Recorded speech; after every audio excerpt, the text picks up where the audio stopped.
Hello நண்பர்களே, எல்லாத்துக்கும் வணக்கம். வாங்க இன்றைக்கி என்னென்னு பார்க்கலாமா? வாங்க வீடியோக்குள்ளே போகலாம். கடலை சட்னி எப்படி செய்முறையை பார்க்கலாம். பச்சை கடலை இருந்துச்சு, வறுகடலை என்கிட்ட இல்லை. அதனால் வறுகடலை இருந்தால் நீங்கள் அப்படியே போட்டு வறுத்துக்கலாம். இது வந்து பச்சை கடலை, அதனால் ஒரு கடாயை போட்டு பச்சை கடலையை வாங்கிட்டு வந்து வச்சுருந்தேன். பச்சை கடலை எடுத்து நல்லா கடாயில் வறுத்து எடுத்து தனியாக வச்சுக்கிற வேண்டியதுதான்.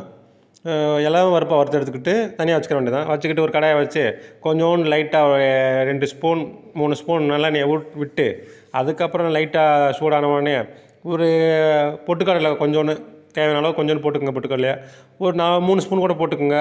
நான் ஒரு கையில் அளவாக போட்டேன். அது மாதிரி பாசி பருப்பு இல்லை, பாசி பயிறு வந்து கொஞ்சோண்டு போட்டுக்கோங்க.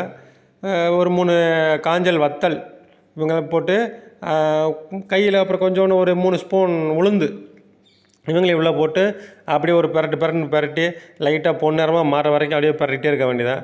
பொன்னிறமாக மாறும் போது அடுத்து அந்த வேர்க்கடலை வறுத்து வச்சுருந்தோம்ல, அந்த கடலை இந்திக்குள்ளே போட்டு அப்படியே வறுத்து எடுத்துக்கிற வேண்டியதான்.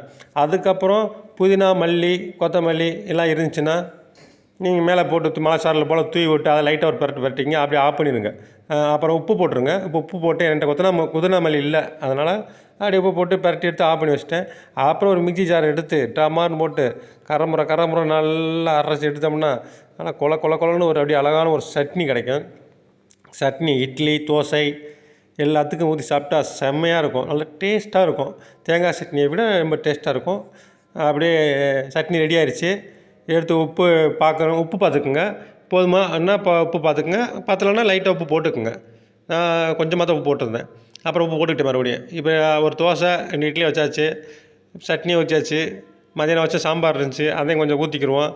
அப்புறம் மதியானம் வச்சா கொஞ்சம் கூட்டு இருந்துச்சு, அதையும் கொஞ்சம் சைடில் வச்சுக்கிடுவோம்.